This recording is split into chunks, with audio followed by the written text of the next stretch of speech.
This here is a new pedal, one of the very first new pedals I've seen in the market for a very, very long time. This is a triathlon specific pedal, although you could use it for regular road riding duties. This has been created by my evil twin brother in Switzerland. His name is Niels Erikstrup. He is an engineer, Swiss engineer. No, I think it's Niels. Oh, okay. Yeah, so he's not as cool as me yet with the double L, mate, but he's getting there. Niels makes some pretty nifty bike fitting products.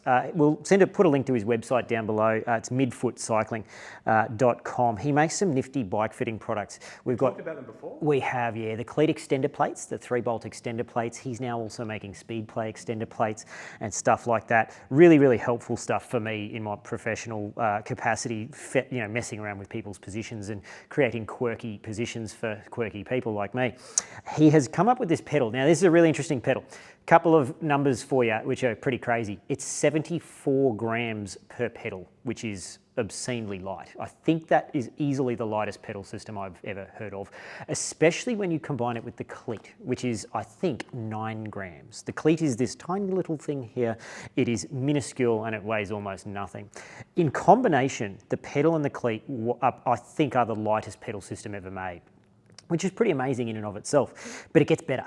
They have the lowest stack height of any cleat system, pedal system I've ever seen. 9 millimeters is the stack height, which means that the distance from the center of that axle to the bottom of the shoe is 9 millimeters. That is incredibly low. The benefit of that is basically a more sort of rigid transfer of force to the pedal. You will feel, if you've got a very high stack height cleat system, like your foot is less stable over the pedal. Very low stack heights are really, they feel very nice under your foot. There's a couple of other positional advantages. The lower the stack height, the lower the seat can be, because it makes your legs shorter. This pedal, though, has further strangeness about it. You'll see that the cleat is actually embedded into the front of the pedal, which is how he got the stack height so low. So this sits in here like that, and basically, brings the axle of the pedal system right down near the sole of the shoe, which is how you get the very low stack height out of it. You'll also notice no springs. The engagement mechanism is very strange. It goes in from the back like this, and then the front of the pedal body flexes open and clicks in. So I've clicked in one here on my bike. I've just installed it here. Pretty straightforward. It goes in heel first, which is a bit different to your traditional systems, and then a straightforward push down, which is nothing too unusual.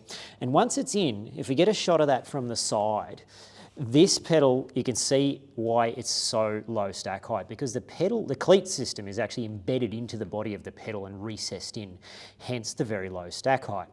It is also extremely aerodynamic. Niels has said that he's done some wind tunnel testing on this thing, and I believe him because it's such a low stack height. It's very, very aerodynamic. This pedal has been made specifically for triathlon. It places the cleat a long way, or it places your foot a long way forward over the pedal. Not necessarily a midfoot cleat position, but your cleat position will end up around 20 millimeters further back than it would with a standard pedal system. And the advantages of this we've spoken about in other videos for triathlon and time trialing specifically is as the cleat goes back on the shoe, it basically flattens off your pedal stroke. You will ankle less severely toe down, flattens your pedal stroke off, which lowers the seat height, which compacts the position down into a more aerodynamic position. So for time trialing specifically, a brilliant potential system here to use. So really, really interesting. It's very easy to set up. The cleats have got some float, but I believe they're all 3D printed. So it's very easy to change the float. They have a couple of drawbacks. I'll run you through the drawbacks. There's, at the moment, at least, no options for different axle lengths. So I'm hoping that we can get Niels to produce shorter and longer axles in the future to accommodate different Q factors. There's no Q factor adjustment available in the cleat, which sort of restricts you to a standard Q factor. You can rotate the cleat very easily though, so that's no problem. You can see here I've rotated mine into external rotation to allow me to toe in a bit. Because the Q factor is a bit wide for me, it's the only way I can ride them comfortably is to toe in a bit. So they've got a little protector sheet that comes with them that sticks onto the sole of your shoe, because the pedal body actually sticks onto, or it plants onto the sole of the shoe, so that's going to protect the base of your shoe. A very interesting system. Takes a bit of getting used to in terms of the clip in, clip out, but very well made from what I can tell. High quality, a little bit of float available, but again, very easy to change the float with different cleats. So I know Neill's said he's just updated the system with some better needle roller bearings, and I think now a titanium axle, which might make it even lighter again, I'm not sure. But a really interesting pedal system, especially for triathlon. What if you just do general recreational and amateur road cyclists? Would you recommend it?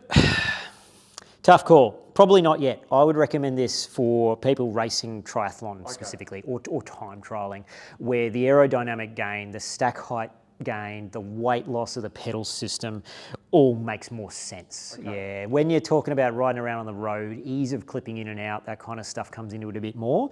Probably not the best system at the moment on the market, but in terms of outright speed and weight and aerodynamics, hard to beat. Really interesting pedal system. Thanks for sending me these, Neills. I'm looking forward to giving them a bit more of a try on the road. But yeah, very well done and a really innovative product. Never seen anything quite like it. So nifty little piece of gear, that one.